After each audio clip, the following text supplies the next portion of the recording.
What you know you can't explain. But you feel it. You felt it your entire life. That there's something wrong.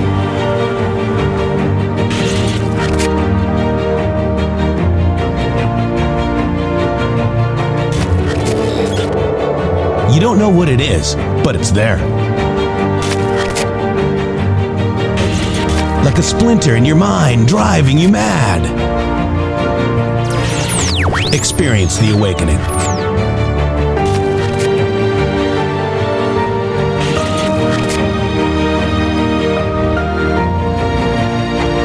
Brilliant anonymous researchers.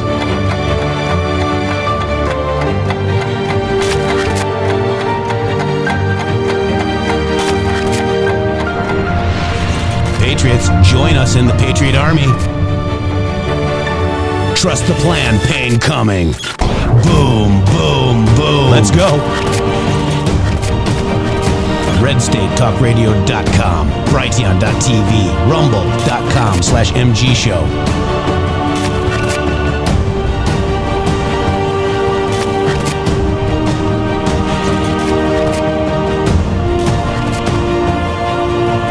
The end won't be for everyone. That choice to know will be yours.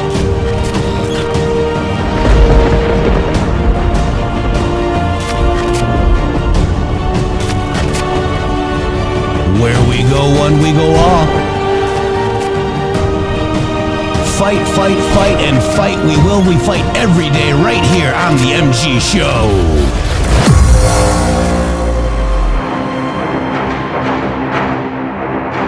Happy Halloween, everybody. I'm going to be Alex Jones today for Halloween, Shady Grove. How are you doing? I don't want you to do that, sir. I'll eat your... I will. No, please, let's not start out on I will. Happy anniversary. Wait. Happy Halloween for everybody. Shady, I'm going to eat my neighbor tonight and go trick-or-treating. Let me tell you, we need to warn the citizens of Austin to stay away from your house, bro. You get little people parts. Now you're moved into the Hulkster. Because all you little Hulksters out there, you take your vitamins, you're in training. All right, well, welcome to the MG Show. It is Halloween. I don't really celebrate Halloween. My lights will probably be dark, but, if you have kids out there, just enjoy it and just remember that, just remember God, I guess. Shady Grove, is that a good way to put it? I think that'll be okay to put it like that. Yes, sir. All right. Real Iron Eagle, thank you. We got Bring on the Booms. We got Cram with the 1 subscription. Thank you. And G Brothers, thank you so much for the 1 subscriptions because we have naked people in here. We don't like naked people. And, I guess today, Shady, Halloween is, very important for certain people. A lot of them, you wouldn't believe me if I told you this, but, you move out here to the West Coast and you realize that Halloween is more important than Christmas for these people out here. So yeah, that is weird. So this is weird. This is the best Halloween costume award for 2025. Goes to what? He dressed up as Captain Hook, the national security advisor that was fired in 23 days. And Brian Gamble receives honorable mention for dressing as Adolf. Isn't that great? They fit the part perfectly. I had to do that. These people are just so weird. Alex reminded us of that this morning. He did. And so we got, Squirrel Anon got the 6-7. Like, nice. I was trying for that. I only got 50. Hey, I tell you. Lord Darth Vader was gifted a membership. Nice. So we got, happy Halloween. Also, Agent Miami, I think your birthday's tomorrow or today. I don't remember. I saw DQ tell you happy birthday. I think it's tomorrow. I don't know. But either way, happy birthday. I mean, wow. One of our great supporters as well. Thank you. Happy birthday. Jeff, it's like, we're here on Halloween and we're kind of thinking about Halloween, but it makes me think about last Halloween.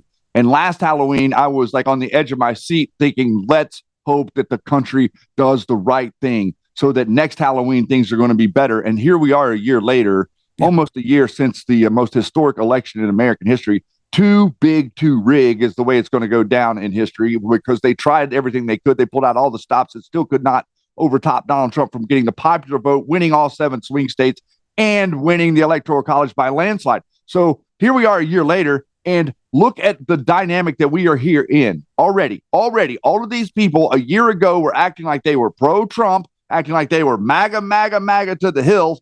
And 1 year later, you have the whole crew, Alex Jones, General Flynn, Candace Owens, Tucker Carlson, Roger Stone, all of these people activated against your great president and pretending like they can pick them apart, like acting like Cash is somehow something's wrong with Cash. Something's wrong with Pam. Something's wrong with this guy. Something's wrong with that guy. Oh, this person, picking it apart like a buzzard, exactly like what Democrats do. It's very interesting that a lot of these people, they claim that they were MAGA, are actually born out of the quilt that was the neocons and the Democrat establishment of old, guys.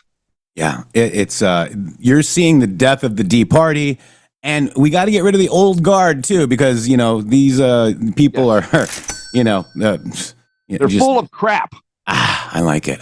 Yes, Midnight's Watch says happy Halloween and happy birthday, Amy. $20 Rumble Rant. Thank you for that. And her birthday's today, Shady Grove. Her birthday is today. Wow, Halloween birthday. Nice. And DQ celebrates it with her tomorrow. That would be cool. That'll be nice. Very, very nice. All right, so we got that. And we got that straightened out. Now we know that it's her birthday. But these Democrats, Shady Groove, are actually, panicking. Okay. I think they are afraid of their foreign and domestic billionaire donors, and they're afraid of the far left, Shady Groove, because this is from Jake Tapper. Let's listen to this real quick, Shady. It's kind of telling. Mm-hmm. Let's do it. Wow. Should the Democratic senators from New Mexico, your home state, vote to open the government so that these SNAP funds are not at risk? Let me be clear.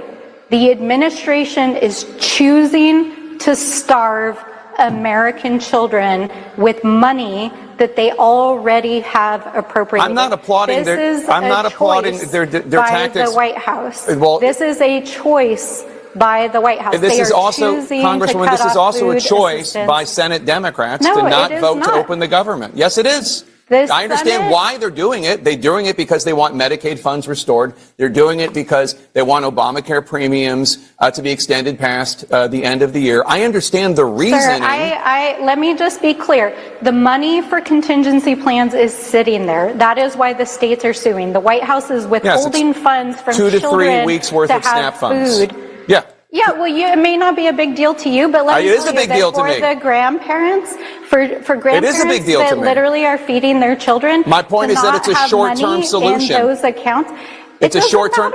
At the end of the day, people need to be able to feed their families, and Saturday is when those funds run out. If you feel so strongly, we are fighting Congresswoman, to get why that not funding. ask the Senate Democrats from New Mexico to vote to open the government so that the SNAP funds... Sir, I am here in the House of Representatives. It is shut down. I am fighting to get the government reopened. I am fighting to get funding telling you how to do back it. into SNAP that is already existent, and I am fighting for the American people. I am here. But show me a single Republican that is here. Not a single one is here to make sure that Americans are fed on Saturday. That is why I am here.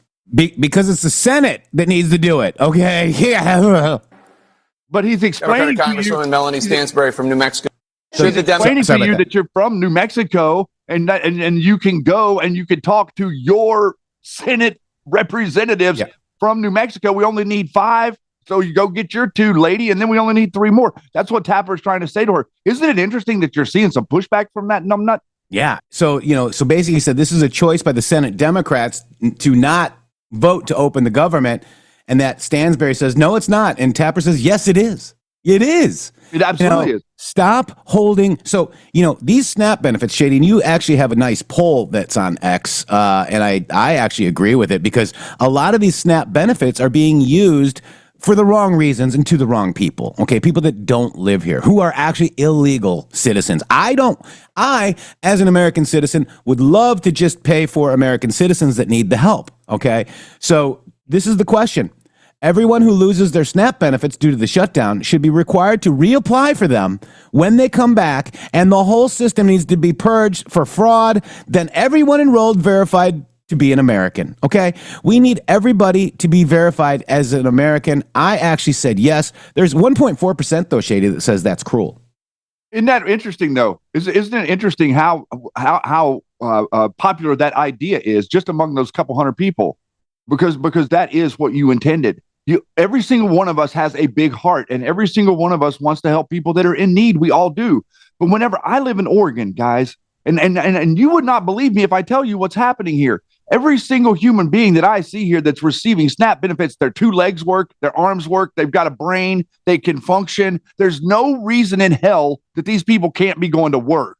Okay. And when I grew up in the mountains of North Carolina, and the struggle that you had to have to get the government to give you 10 cents for anything. They barely wanted to give people WIC. You're starving to death. And out here, they're giving people $1,000 a month just to be homeless.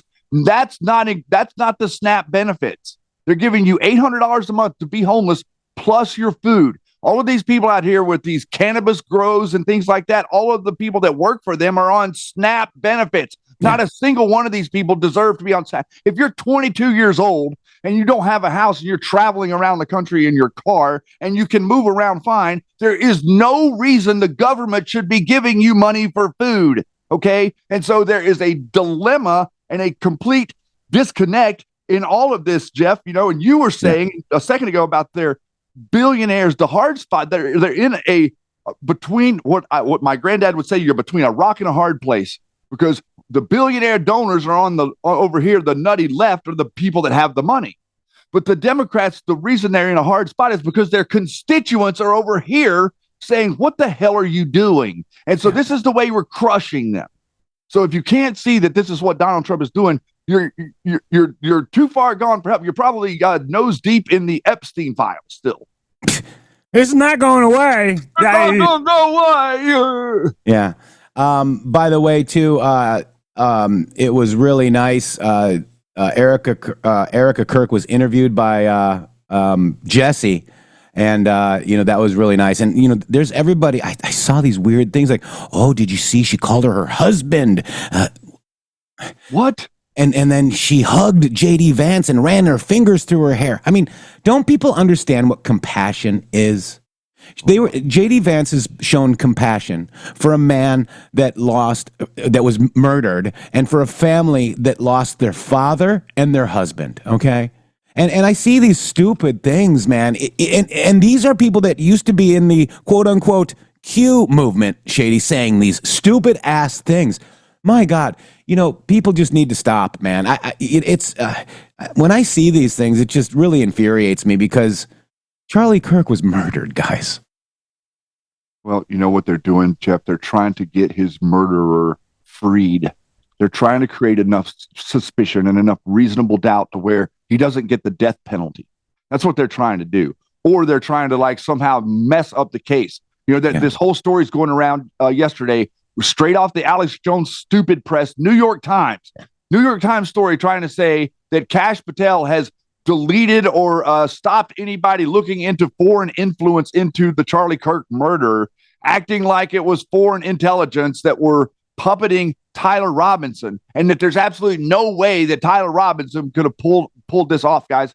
I don't see that, dude. I don't see the conspiracy here. I'm so sorry, guys. If I saw the conspiracy with all of this, I would tell you. If I thought that the text messages between Tyler and his twig boyfriend were fake, I would say I thought it was fake. If I said listen, they're saying that the 30-06 round is a big sticking point for these people. They don't understand practice ammunition. They don't understand low grain ammunition. The guy took a shot at Charlie Kirk with crappy firing range bullets. Okay, that's the reason that the bullet dropped 6 inches between the headshot that he attempted, like he does on his video games, and what happened in reality. It hit Charlie in the neck because it's substandard ammo. At 200 yards, it fell 8 inches. And then they're acting like all of these different things. Like now it's Egypt, Jeff.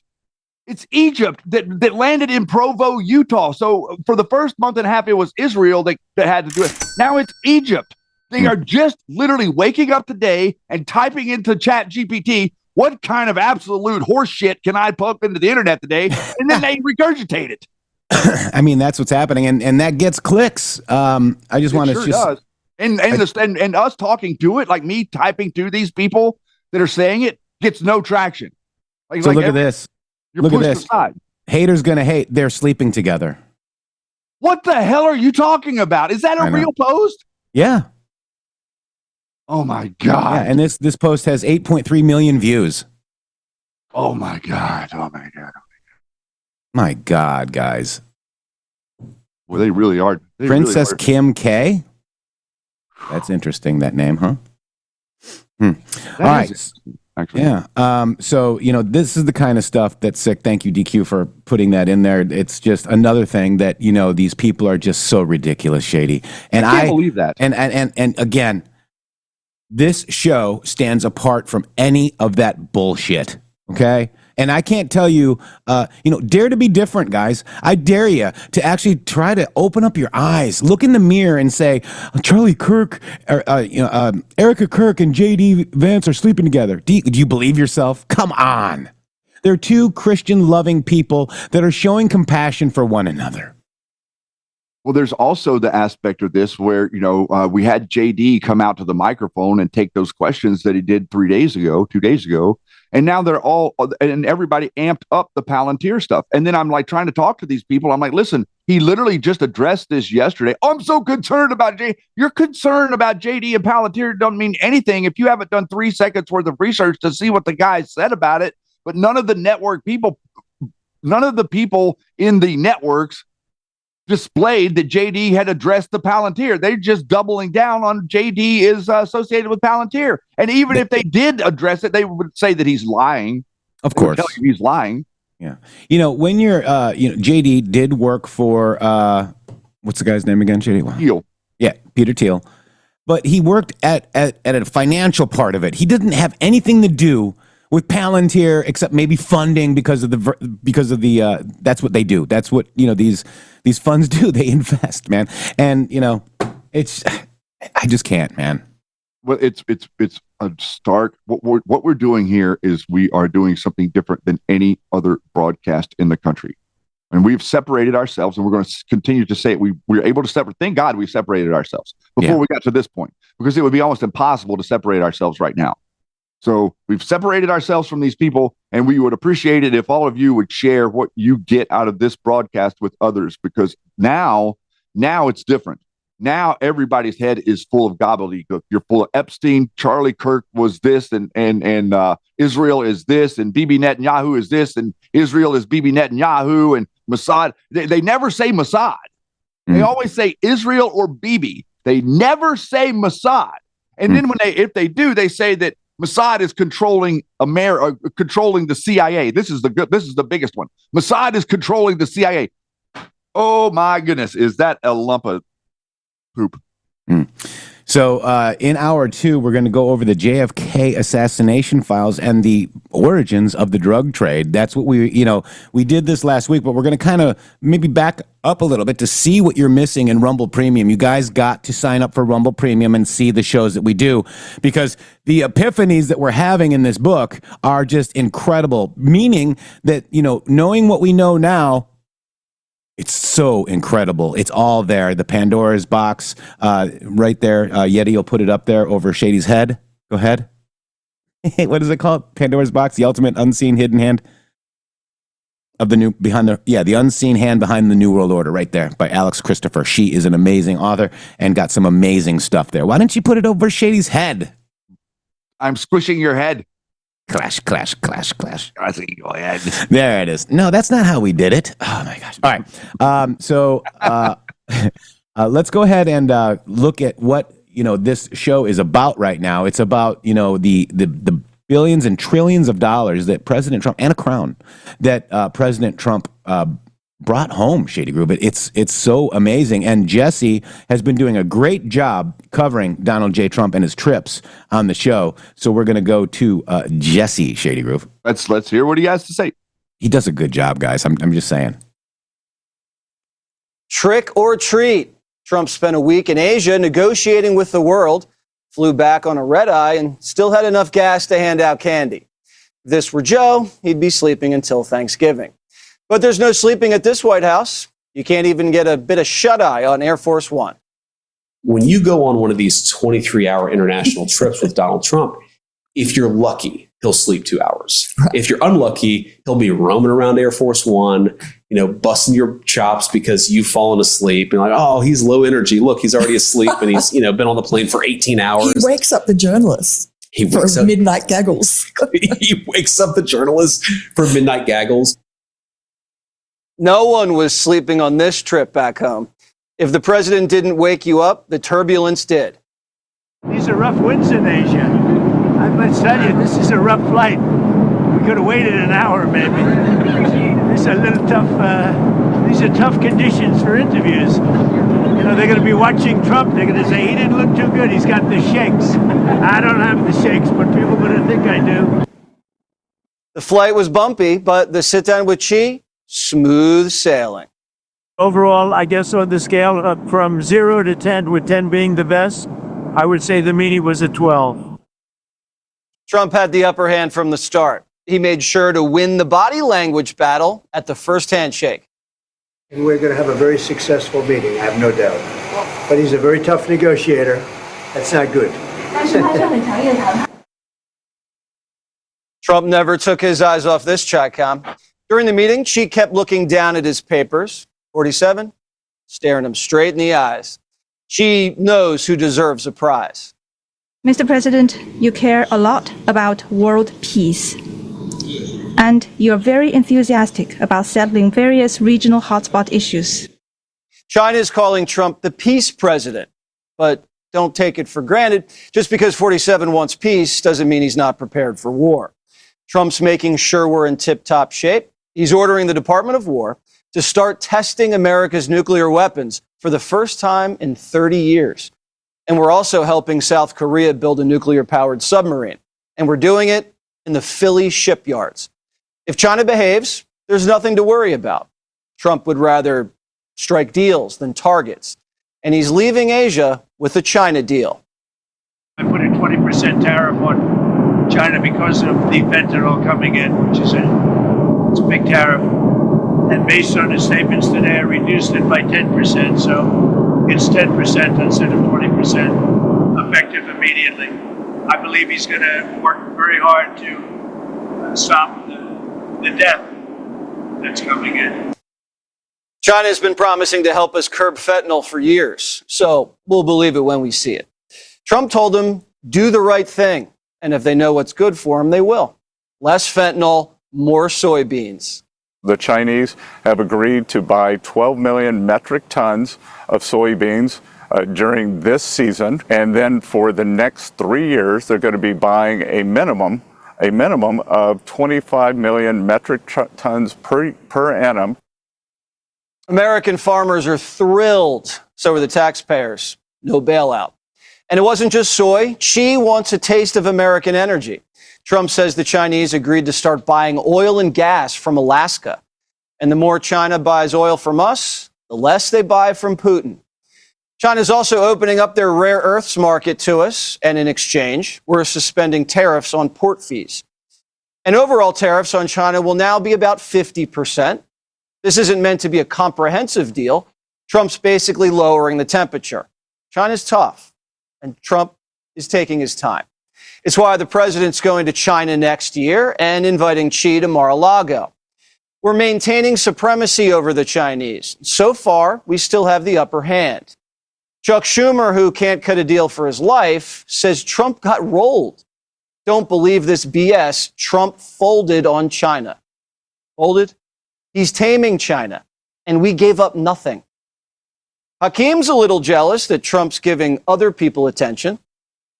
Donald Trump has spent more time talking to Hamas and the Chinese Communist Party than he has in talking to Democrats on Capitol Hill to end the Trump shutdown. Whose fault's that, Hips? Trump just came home with peace deals and trillions in new business. What have Dems done besides shut down the government? Fetterman's not mad. He's disappointed. As a Democrat, I am incredibly, I've been disappointed, and I refuse to have a political gamble that's going to put those kinds of food security for 42 million Americans at risk on this. Now, some people might be afraid of the extreme left, but I am not one. I am not one of those Dems. Maybe Democrats are mad that Trump was lavished with special gifts by all his new friends. The South Koreans literally drenched him in gold. Mr. President, can we offer you this beautiful golden necklace? That is really beautiful. I'd like to wear it right now. Thank you so much. We'll cherish it. It was a nice gesture, but Trump had his eyes on something else, the golden crown. And they asked, Mr. President, may we do the honor? The Cheongnam gold crown symbolizes the divine connection between the authority of the heavens and sovereignty on earth. It symbolizes the spirit of Shilla, which brought peace to the Korean Peninsula for the first time, and the opening of the golden age of the Korea-U.S. alliance. The divine connection between the heavens and sovereignty on earth. Wow. Are the South Koreans calling Trump the new Messiah? Not even Barry got a crown. And the South Koreans just gave this president a crown to a dynasty that goes back to the 1st century BC. Don't worry, Trump's not actually the king of South Korea. The crown's only a replica. Trump's just the king of America. Not our words. Pocahontas said it. Donald Trump wants to politicize everything in America because he thinks he's the king in charge. A king? Democrats say, yeah. And he's building a big, beautiful palace. And he's never going to leave. I personally think that an infrastructure is being built to allow Donald Trump to stay in office indefinitely. I don't think that what's being done to the White House, you don't do that if you think that anybody else is going to inhabit this thing after you and if you are planning on leaving power. You know who's really mad about Trump's big, beautiful ballroom? Maddow. She's fuming that her boss paid for it. For every corporation, like our parent company for another hot minute, Comcast, that wants to pay for Trump to take a literal wrecking ball, an excavator to the White House. Those public-facing companies should know there's a cost. What would happen to you if you told your boss that he's going to pay? I don't think you'd be clocking in the next day. Kamala's ballroom derangement syndrome is off the walls. Are you kidding me? This guy wants to create a ballroom for his rich friends while completely turning a blind eye to the fact that babies are going to starve when the SNAP benefits end in just hours from now? Come on. So I'm not going to be distracted by, does the guy have a big hammer?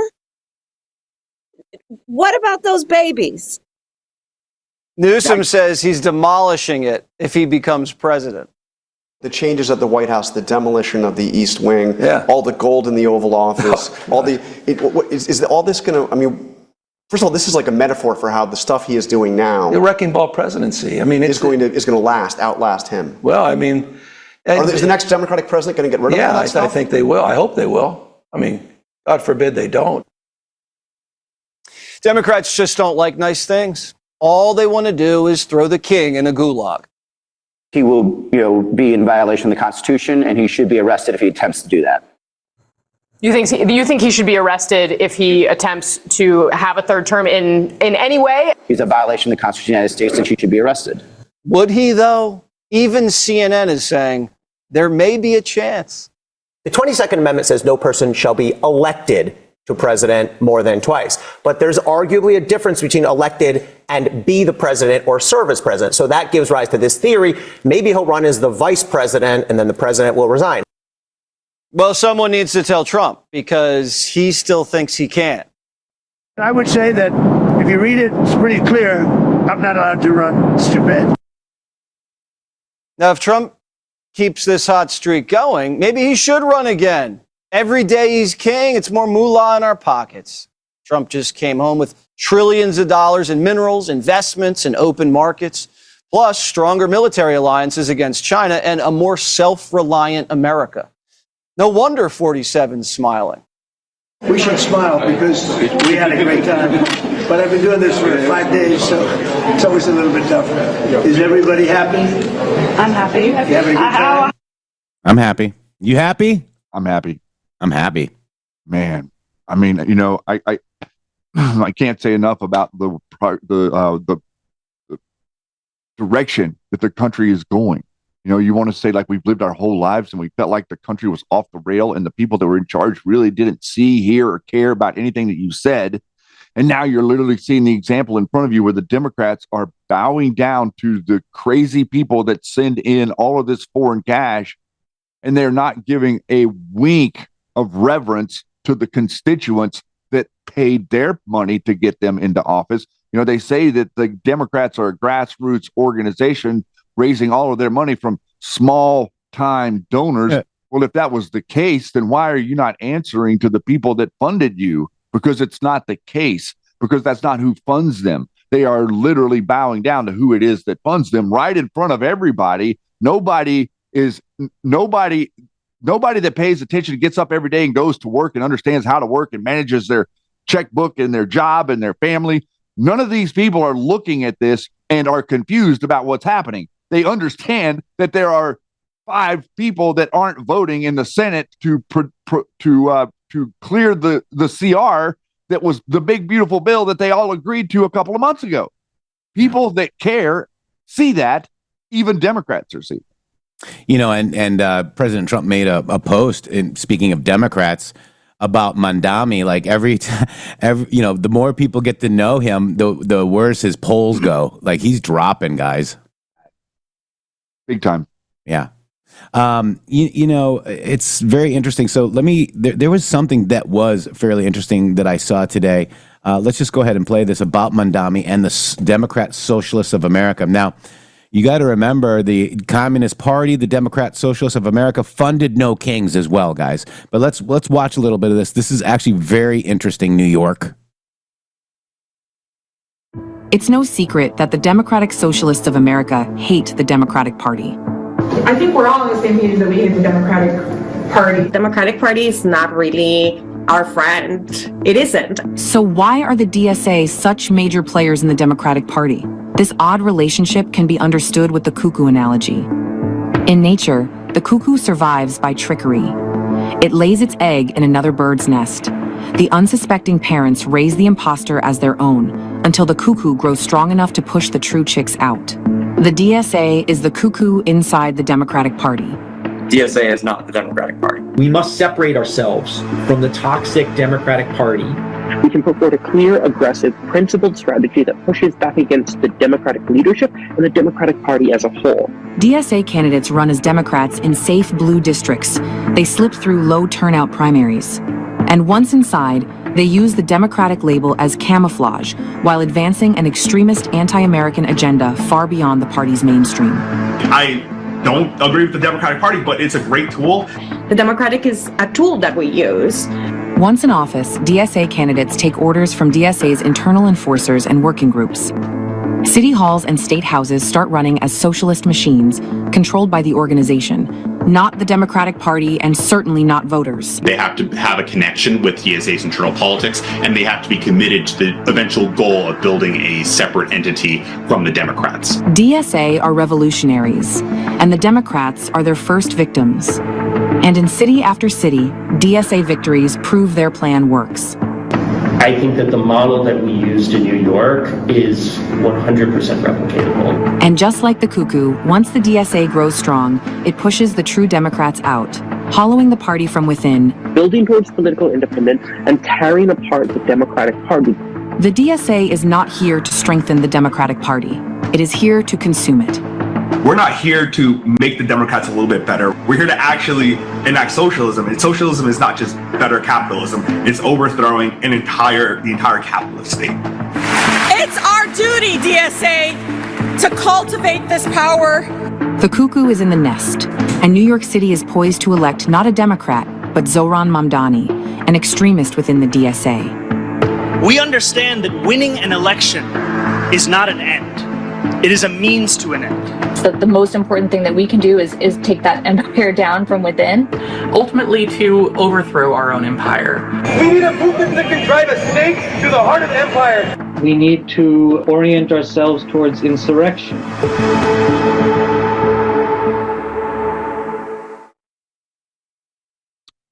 Pretty scary, isn't it, guys? So if you're a Democrat, holy moly, are you in trouble, Shady?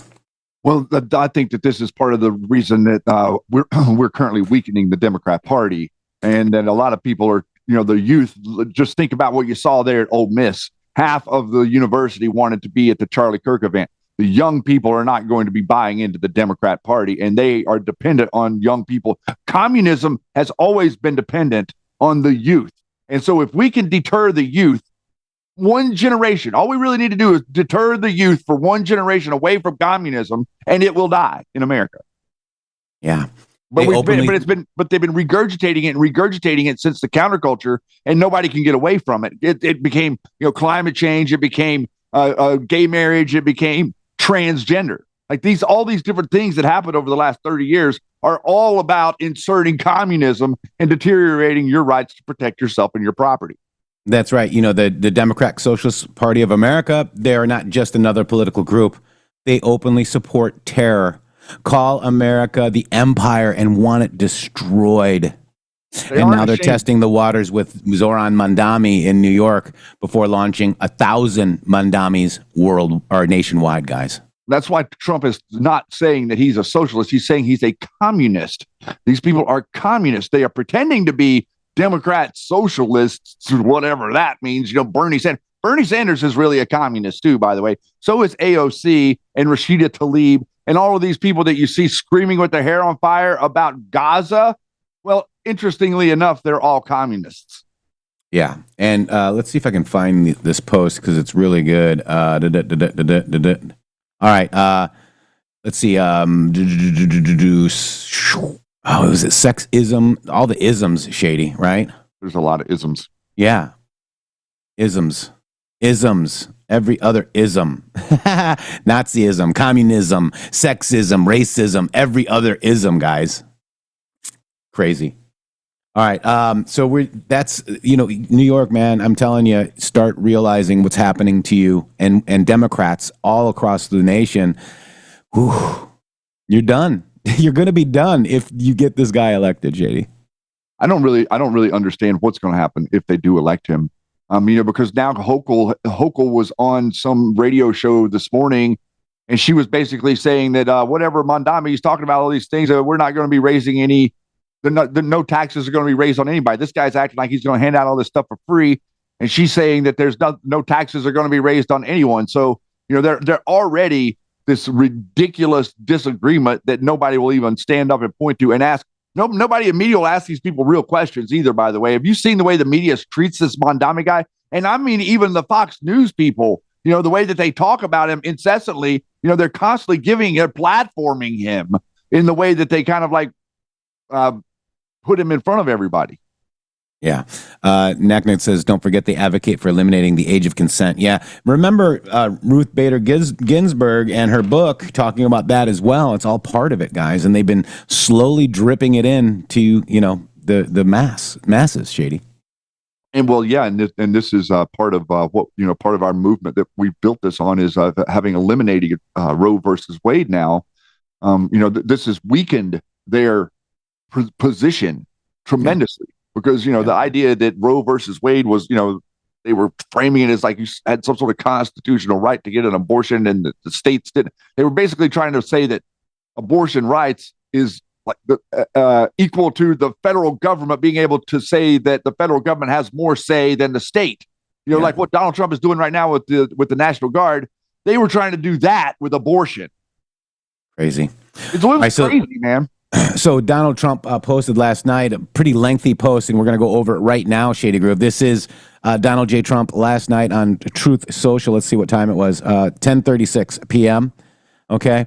I just got back from Asia, where I met the leaders of many countries, including China, Japan, South Korea, Malaysia, Australia, Canada, New Zealand, Singapore, Thailand, Cambodia, Vietnam, and others. It was a great honor to meet them, but more particularly to see that America is respected again, respected like never before. Great trade deals were made. Long-term relationships now exist. The money pouring into our country because of tariffs and, frankly, the landslide result of the 2024 presidential election. The one question that kept coming up, however, is how did the Democrats shut down the United States of America? And why did the powerful Republicans allow them to do that? Now, remember, that's what the other countries are asking, guys. The fact is, in flying back, I thought a great deal about that question. Why? Majority Leader John Thune and Speaker of the House Mike Johnson are doing a great job, but the Democrats are crazed lunatics that have lost all sense of wisdom and reality. It is a sick form of the now legendary Trump derangement syndrome that only comes from losing too much. They want trillions of dollars to be taken from our healthcare system and given to others who are not deserving, people who have come into our country illegally, many from prisons and mental institutions. This will hurt American citizens, and Republicans will not let it happen again. It is now time for the Republicans to play their Trump card and go for what is called the nuclear option. Get rid of the filibuster and get rid of it now. Just a short while ago, the Democrats, while in power, fought for 3 years to do this, but were unable to pull it off because Senators Joe Manchin of West Virginia and Kristen Sinema of Arizona. Never have the Democrats fought so hard to do something because they knew that the tremendous strength that is...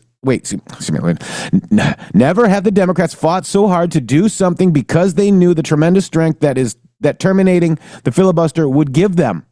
They want to substantially pack the United States Supreme Court, make Washington, D.C. and Puerto Rico states, thereby automatically picking up 4 Senate seats, many House seats, and at least 8 electoral votes, and many other highly destructive things. Well, now we are in power, and if we did that, if we did what we should be doing, it would immediately end this ridiculous country-destroying shutdown.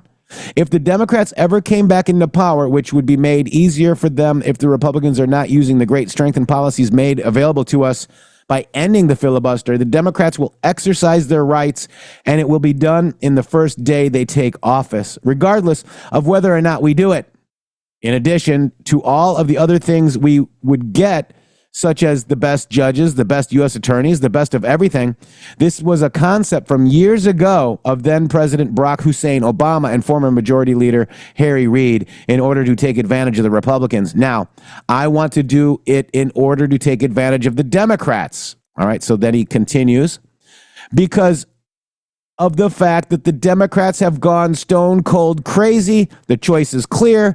Initiate the nuclear option, get rid of the filibuster, and make America great again. Wow. Yeah. Wow.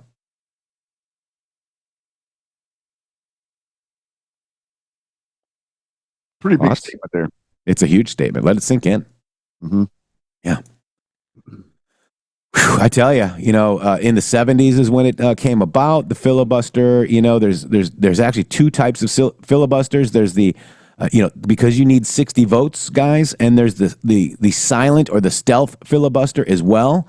But what I think is interesting, too, he said the Trump card, this is it. At what stage in the game do you play the Trump card? Trump card coming, okay? And maybe multiple meanings exist. And then, Trump card was stated in this post here, guys. Mm-hmm. Wow.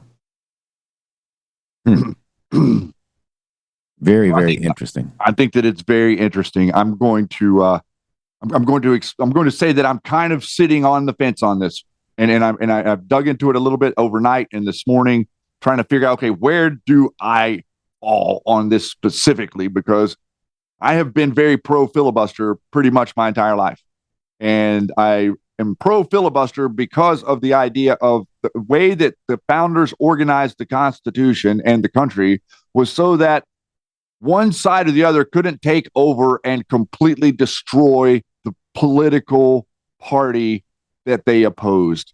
And the filibuster stands in that gap a little bit. Okay. Yeah. But this is a unique situation that we're currently in, where we have a party that is kind of already occupied that space to a point where we can't breathe because they're sitting on everything that we're trying to do. Therefore, they're stymieing what the American people want to do. So they're effectively using the filibuster to harm the country as opposed to using the filibuster to preserve their position in politics. Those are two different dynamics that I see that are playing out right now. And I'm going to reserve my rant for this for a minute, simply because I want to dig in further. So the silent or stealth filibuster was born under the Dems in 1972, gave us a 60-vote gridlock, like unread omnibus monstrosities and endless government bloat. It's not even in the Constitution, and maybe we should abolish it and restore majority rule. Yeah, it was originally called, Jeff, it was called the, the freebooter, FREEBOOTER, the freebooter, which was going back to like the early 1800s, turned into the filibuster by the 1850s. And a lot of this stuff was different pre and post Civil War. So we understand that the Civil War was pretty much a demarcation line where the country a little bit was the Federalists, if you will, got control. And so the Anti-Federalists have been working to get control back up until the point that we're at right now, where the Anti-Federalists kind of have the conversation back into their corner. So interesting conversation. And I saw what you were posting about the stealth thing, and that's interesting too.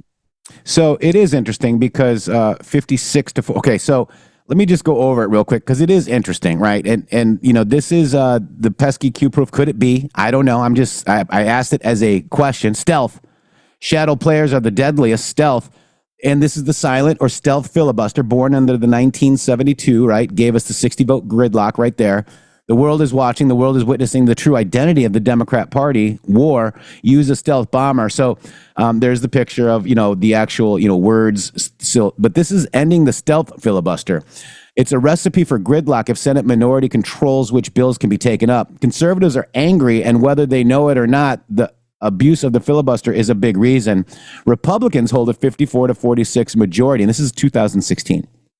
In the Senate, which voters understandably thought it would give the GOP the power to resist Barack Hussein Obama's dangerous agenda, but procedural nonsense stands in the way, Shady. So this is very interesting because, you know, it talks about Republicans hold the 54 to 46, and if you go to these posts, you know, it talks about what was AG Sessions, you know, stealth bomber, who must authorize firing DOJ officials. How do you navigate around installed corrupt FBI? Who does that? The Congress fires, you know, and all that, right? What was Sessions' Senate confirmation? 52 to 47. Number 175, logical thinking versus clickbait. So I was just kind of saying, do you use a stealth bomber? How do you navigate around? Do you use a stealth bomber? Shadow players are the deadliest. You know, what role? Okay, so what responsibilities of Whitaker? What is the role of the chief of staff? Shadow players are the deadliest. What is the advantage of having temp acting in leadership possession? This is the stealth as well. And I just thought it was very interesting, guys, of how, and then this is the world is watching. I just thought it was very, very, very, very interesting. These are the posts with stealth. People are fired, you know, blah, blah, blah. Use a stealth bomber. I don't know. I just threw it out there because I thought it was interesting that the silent filibuster, which is different than the regular filibuster, is being used, I think, right now because we can't get to 60. Yeah. And also you'll notice, and let's see how everybody reacts to this, you know, because look at the way that, you know, whenever the Republicans are in charge, they want to get rid of the filibuster. When the Democrats are in charge, they want to get rid of the filibuster. We've literally been watching this ping pong ball go back and forth across the net our whole entire life. And right now, I think that we're right at the threshold right now, if not as it already passed, of the longest government shutdown ever. So if there were ever a moment where you would say the filibuster is not being used for what it should be used for, you would think that would be a moment where they're using it to literally prevent the government from operating. I mean, effectively, right? I mean, the Democrats are using the filibuster right now. They're not using it to stop some sort of legislation that they disagree with. They're using it to stop the money from actually being able to be acquired to fund the processes of government. That I don't think that anybody that ever advocated for a filibuster advocated to use the filibuster to stop the government from functioning. That's a bastardization of it at minimum. So the most significant shutdown include the 35-day shutdown in 2018, 2019 during the first presidency of Trump. What are we at now? I think we're like right at 30, maybe 32 days today. Right maybe it's 30. a little bit more. So we're close to the longest ever. Yeah. So that's the longest ever, guys. Wow. And this could be the longest ever. Interesting. Wow. And it could continue through the holidays. I mean, like right now, what we're seeing, this could, whenever Trump was saying we're going to use this opportunity to get rid of a lot of government fat, well, the way to do that is going to be whenever they just quit. Like all these people are going to quit coming to government. They're going to go find other jobs. The golden age is here, Jeff. You could go find a job outside of government. Yeah. Wow. Unreal, Shady. And look at the shutdown. The Dems will threaten shutdown, but what are they really doing is shutting off down our military at a time we need it most. Get smart, make America great again. If the D's shut down the government, what happens to the U.S. military? What specifically occurs? Think budget, pure evil, narrative intercept 4 a.m., Sessions, Nunez, Russia, ops, okay. Shut down primary reasons, distract, weaken military, include illegal votes. Aren't they going to have to get 60 to end the filibuster? Yep. So, it's going to, you're going to end up kind of stuck in the same rut. I fear, so you're going to have the same number that aren't going to vote for that aren't voting to fund the government. Yeah. Yeah. It's really interesting. Actually, I think you might need 2/3, not just 60, which would be more than 60. Yeah, so I think it's a 2/3 vote if they want to end the filibuster, to actually get rid of change the rule.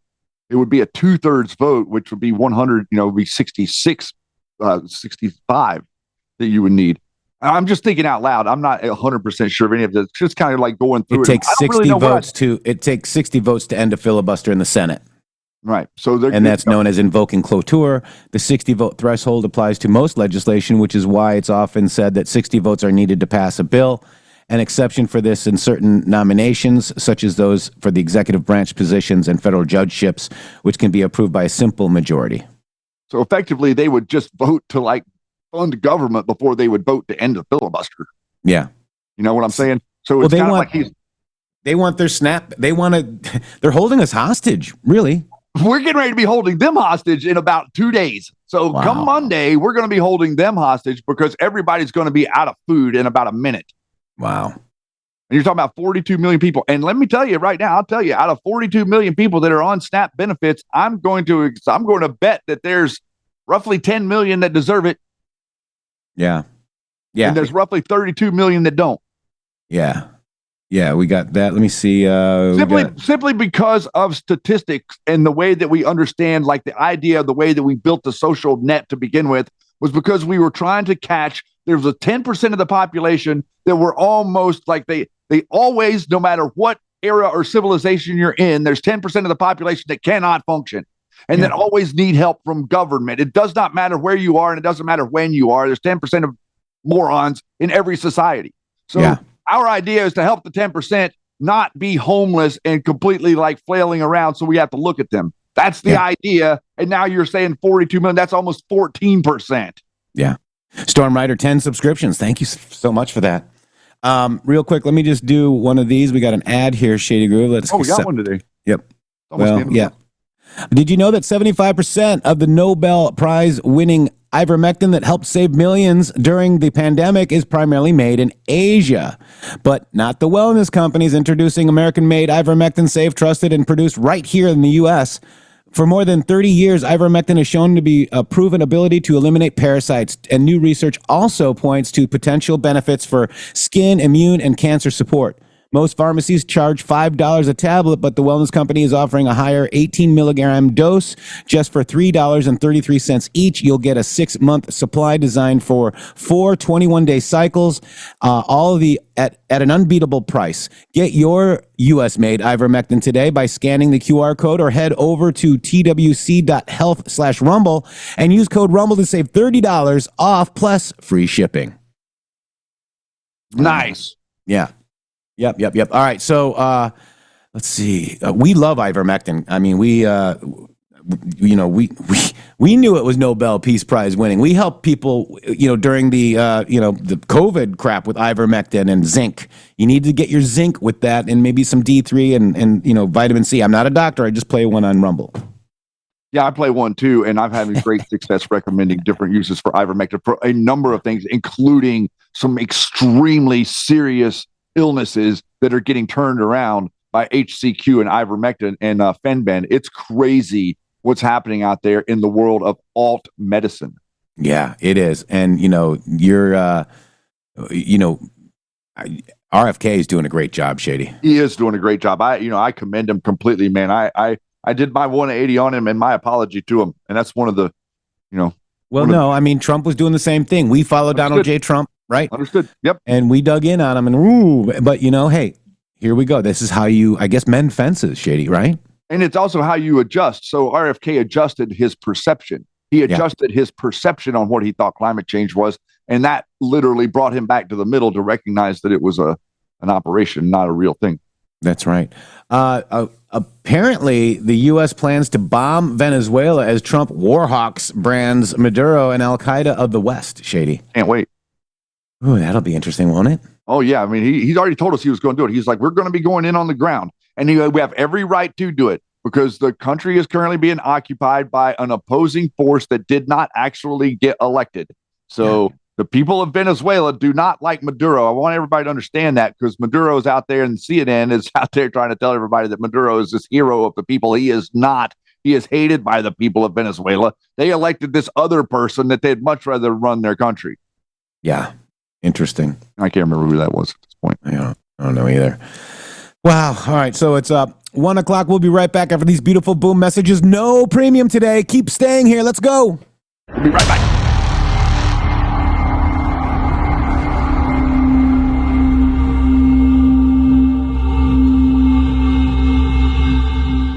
Hello to all of you beautiful patriots out there. First of all, let me just thank you all for supporting this show. We wouldn't be here without you. But I have a huge announcement regarding donations. It has come to our attention that using the Rumble app is taking an additional 30% of your donation to the show. Let me explain. According to our TOS, Rumble takes 20% of all donations made through the web browser. And that's a 20%. It's a good deal if you consider other platforms like YouTube and such. There is a hidden cost that we just found out. For example, we received the generous $500 donation from Spill Tea, and thank you so much for that, from the Rumble app on Apple. So Rumble took 20% and Apple took an additional 30%. We brought that to Rumble and they said, well, Rumble's take of tips and donations is 20%. That's if the transaction is done through the web browser. If using the Android or iOS app, it's an additional 30% collected by those platforms. So please use the web browser to make your donations to the show and avoid the hidden fees by Apple and Android. That's right. You can also support us at GiveSendGo/HelpMGShow, mg.show/donate. We have PayPal and Cash App. Both are at RealMGShow or $RealMGShow. Please help us out. We appreciate it. Thank you. Thank you.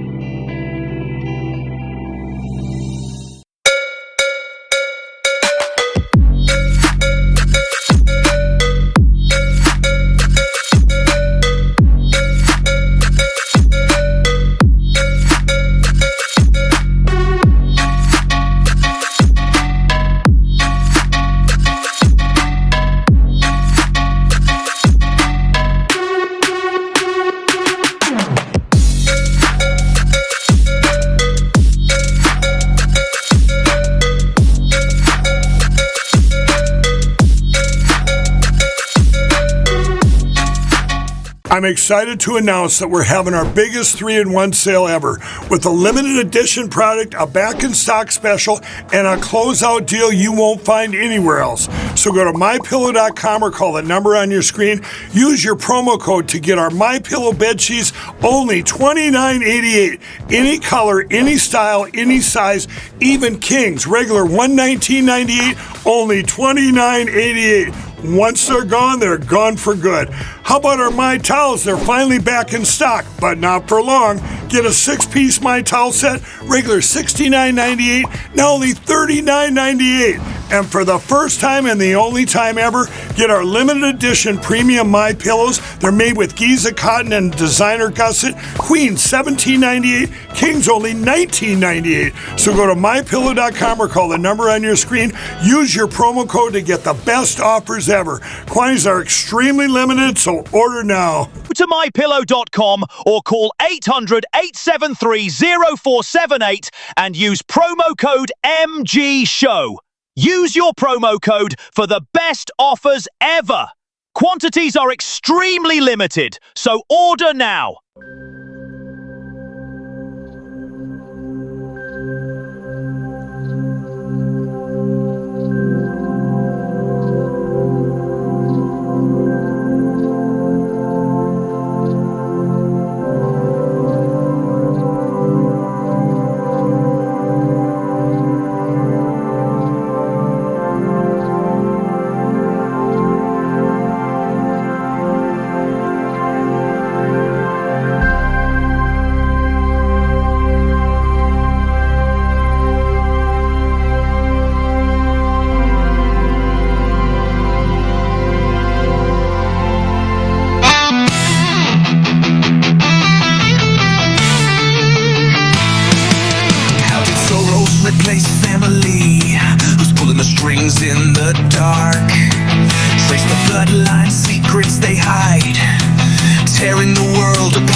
just a pawn, a handler in shadows, calling his name while the world was drawn and gone.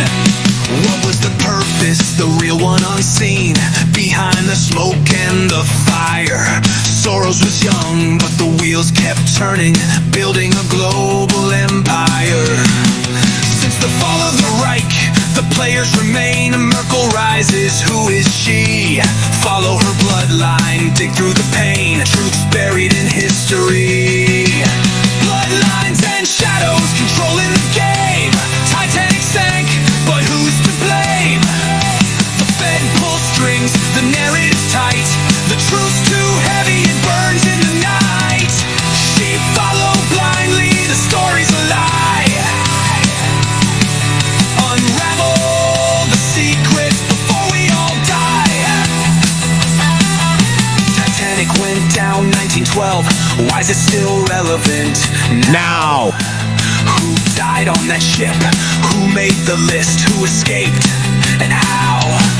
The elite got lifeboats, the rest left to drown. Class was the key to survive. Names on the records, but some never found. How do we know who's alive? Tickets were bought, but who was invited? Less than 10 held the key.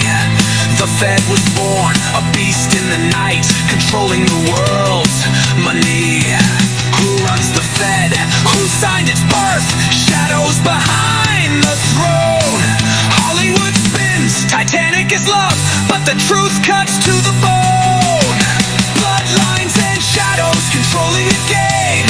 Titanic sank, but who's to blame? The Fed pulls strings, the narrative's tight. The truth's too heavy, it burns in the night. Sheep follow blindly, the story's a lie. Unravel the secrets before we all die.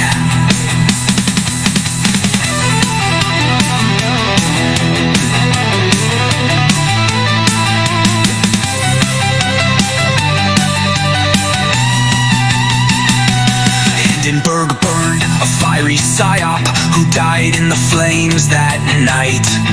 Why does it matter? The narrative spun, keeping the sheep in fright. Brainwashing masses, controlling the mind. Snow White's a code for the blind. Iron Eagle soars, borns in our dreams. CIA scripts intertwined. The truth's so dark, it breaks the world. 99% couldn't cope. Controlled in doses, the story unfolds, but we're climbing the rope. Who writes the script? Who shapes the tale? The elite with blood on their hands. We're waking up now, we're breaking the spell, tearing down their plans. Oh yeah. Shadows controlling the game. Titanic sank, but who's to blame? The Fed pulls strings, the narrative's tight.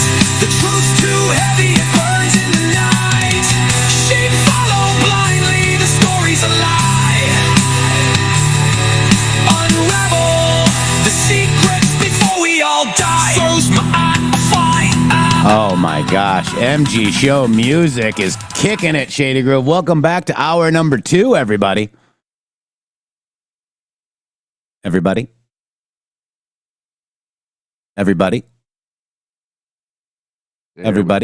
There you go, Shady. I'm sorry, man. I'm having a trouble. I'm telling you, like, this stupid thing is opening up every screen. It's driving me crazy. So we're saying that Yeti did not do that? No, we are saying that Yeti did that. Oh, Yeti did it. And whenever he fixed it, he made it better, and then it got worse. Oh my gosh, that's hilarious. I did it. Like I'm having an issue with my the Zoom window. Like every time I click it to move it, it's like expanding through the whole window, and I couldn't get to the mute button. But I'd love to blame that one on Yeti. Yeti did it. Thank you. That's good. That works perfectly. We got your back. Thank you guys all for joining us here. I'd like to thank that we are here now on Friday in the second hour. We've been doing this for almost 6 months, where we have participating in the Rumble Premium program, where we're required to produce 5 hours a month of content that is just for participants who want to subscribe to Rumble Premium.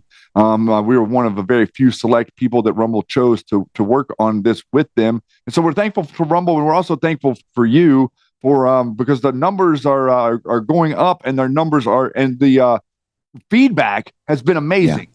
And I really, I just thought, okay, how are we going to like do this long form thing where we like read out of a book to you guys and kind of like bring that into the show and sort of get into the weeds, like really into the weeds of this Pesor stuff and the bloodline family stuff to show you that number one, it's not the Jews. Okay. And number two, that it's not that hard to understand. And number three, that Donald Trump is doing everything that Q said Donald Trump was going to do. And we can almost see a blueprint or an architecture of the way forward here in this book, not necessarily because it's giving you an outline of a way forward, but because it's giving you the overview of what's really going on, or the outline of what's actually happening. And any common sense person can read this and say, wait a minute, that's a monopoly. Wait a minute, that's rigging the game. Wait a minute, that is nepotism and corruption of the worst kind, because you're talking about bloodlines of the kings and the monarchies still controlling America through the money flow from foreign billionaires. Foreign billionaires can be interpreted as kings and queens. Yeah. And Q, so, you see all these people that are following Q. Who followed the bloodlines? We did. Anybody? Anybody else? And the interesting thing is we had already followed the bloodlines before Q told us to. Yeah. We already knew this stuff. I knew it. Yeah, because you had this book. I've already read the Pandora's Box, but I didn't, I connected it with my thing. I'm like, oh my God, that's from Pandora's Box. And I've heard of it, right? Amazing, Shady. It's an amazing journey that we've been on, because we're now in an environment. Whenever Bill Cooper and Alex Jones were fighting in the late 1990s, there was nobody else in the space.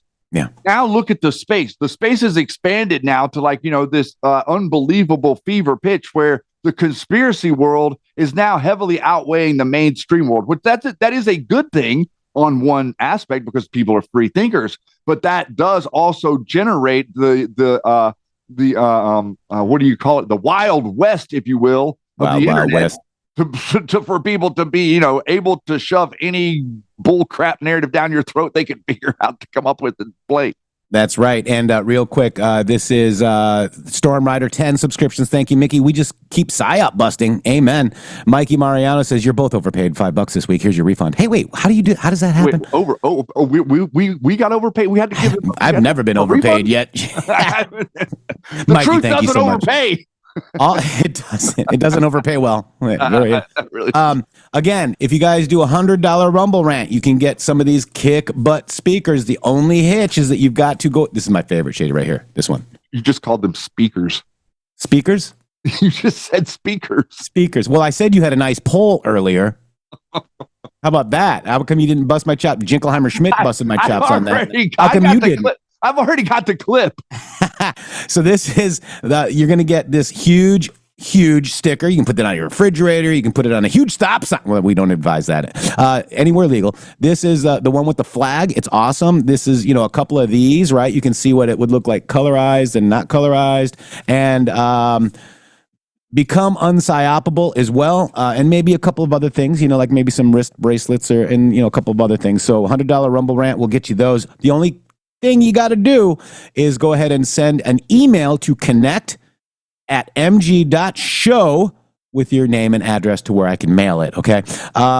That's awesome. I haven't made a donation yet this week, so fixing that. Have a great weekend. Thank you, Kimmy. Appreciate that. Also, go commercial free on Rumble. So normally, we do the premium, then 5 hours is what we're doing. So this is a free, quote unquote, premium hour.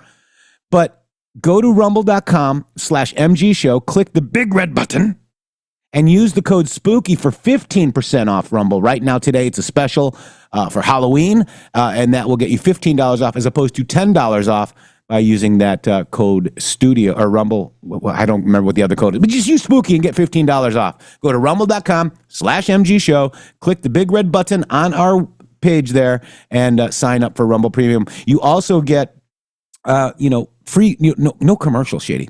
Again, so going back to this is the how trace the bloodlines of these three families. This is what the song was written out. written about Shady Grove. The It song was that we just literally played. the Post wrote the song, right? Wasn't it that Yeah. Post? Yeah. Yeah. So how did Soros replace family? Why? Why is this relevant now? I love that. And nobody did that. So follow the bloodlines. What is the keystone? Does Satan exist? Not Jewish people. Satan. Does the thought of Satan exist? Who worships Satan? What is a cult? Epstein Island. What is a temple? What occurs in a temple? Worship? Right? Why is a temple on the top of a mountain? So this is, we were told to follow the bloodlines. And then, we did this Paysur research and Q Post 1970. We did 2 Q Lounge lives on it. And then Q'd it. Okay. Hey, Q, does P equal Paysur? Boom, reposted. Q Post 1970. That's why we are covering this. And today, Shady Grove, we're going to go over the JFK assassination. We kind of went over it last time. We're going to kind of redo a little bit of that because Shady, this is the crux of the drug trade and why we're in Venezuela right now and other places and blown up boats. I don't think people really realize how big this is, Shady. I got a question for you real quick. Do you have an issue if Donald Trump blows up a drug boat that's headed to Africa? No. Okay. Do you have an issue if Donald Trump blows up a drug boat that's headed to Spain? No. No. Do you have an issue if Donald Trump blows up a drug boat that's headed to America? I'm Rand Paul, and I do. We gotta stop blowing up drug boats. We need the drugs in here, Shady. I'm Rand Paul, and this is brought to you by Rand Paul Pack. I didn't mean to jump into the neocon boat there. No, I totally agree with it.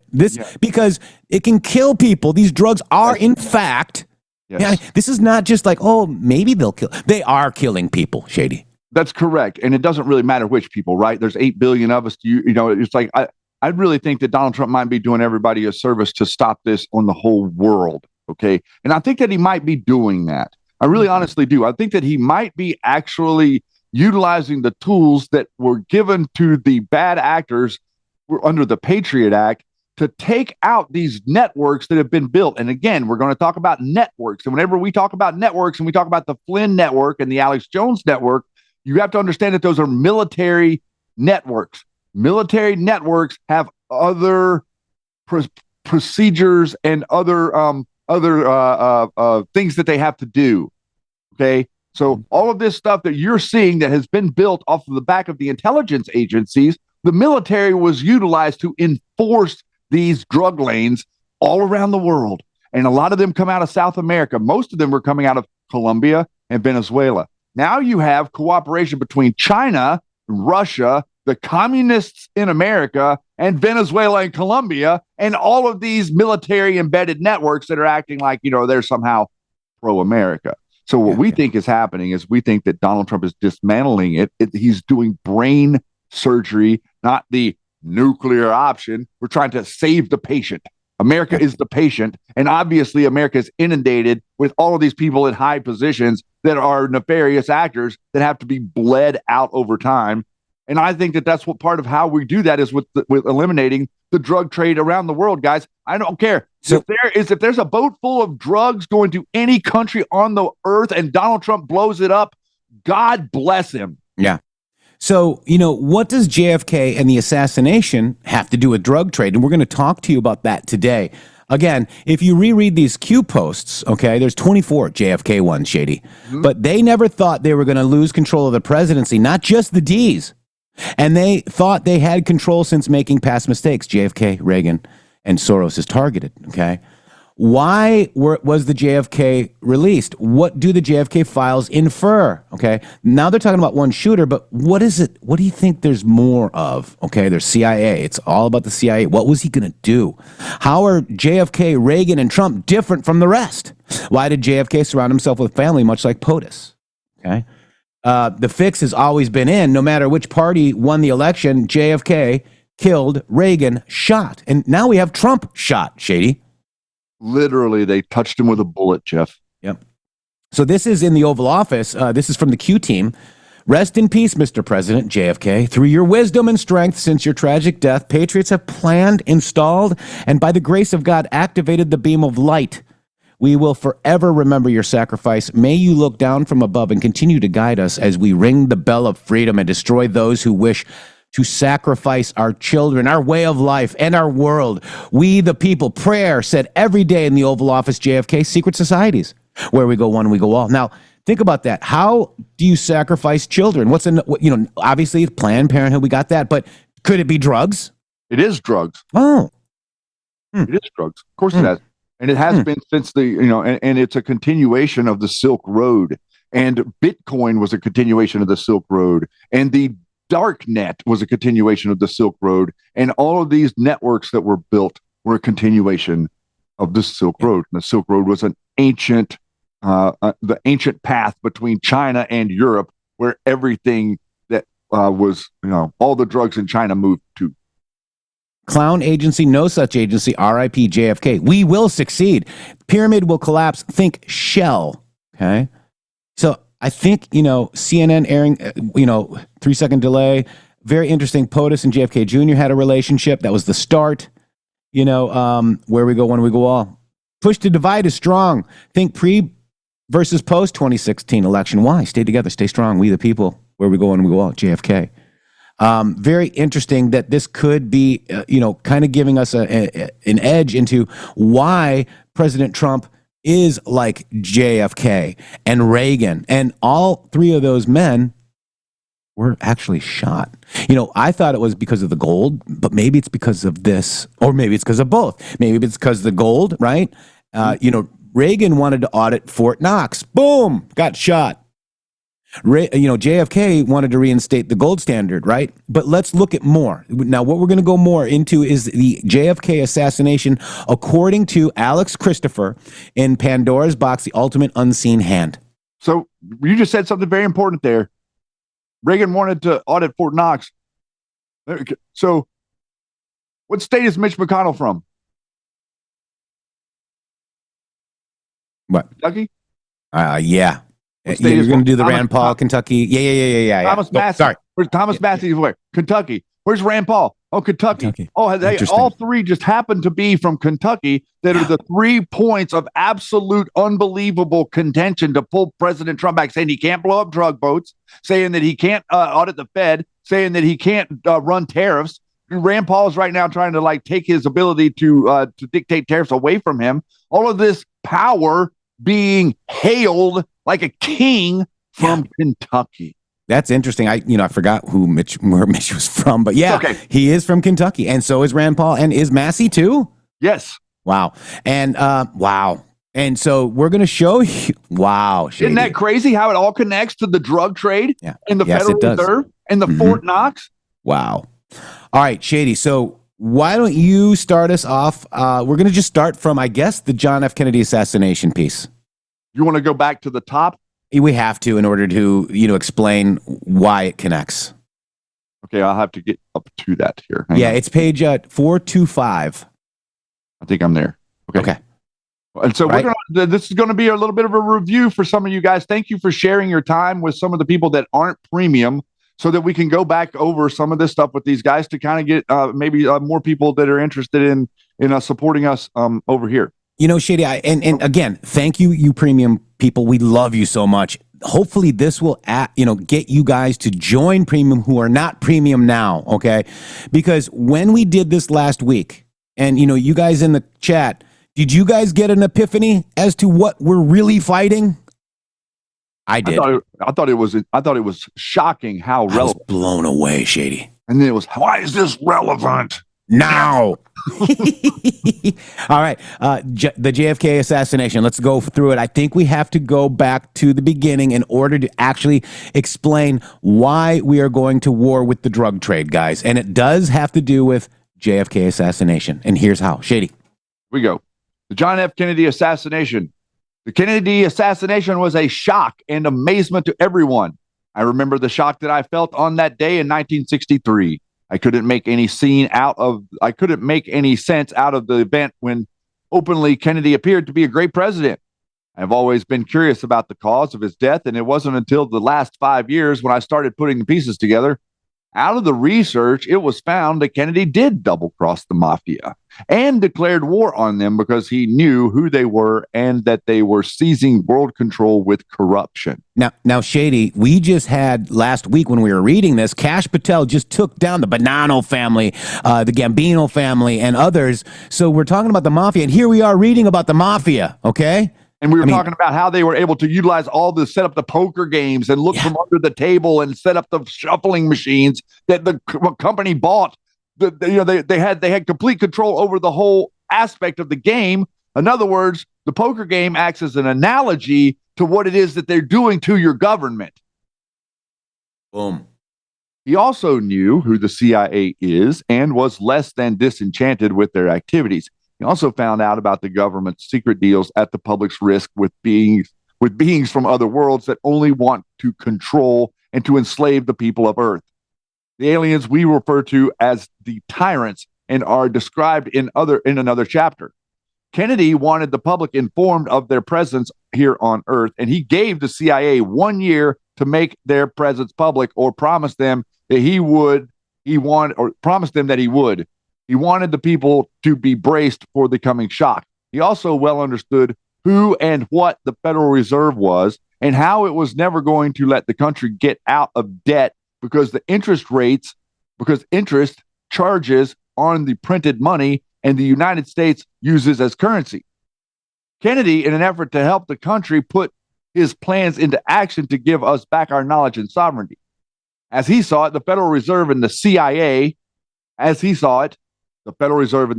those two things are the same. The Federal Reserve, the CIA, the cartel, and the church are all the same thing. Both needed to be abolished and was introducing bills into Congress to achieve this. At this same time, just before he was murdered, he had gone over the heads of the Federal Reserve and had billions of dollars in the form of United States Treasury notes printed and put into circulation, and the Fed went crazy. You can still find some of the notes today as they had red seals on them, and instead of the normal green. And since he thoroughly pissed everyone in the world control off, the CIA, Mafia, and the Fed, which are all at this time interlocked, working together, put a contract out on him, and remember who and what the railroads are.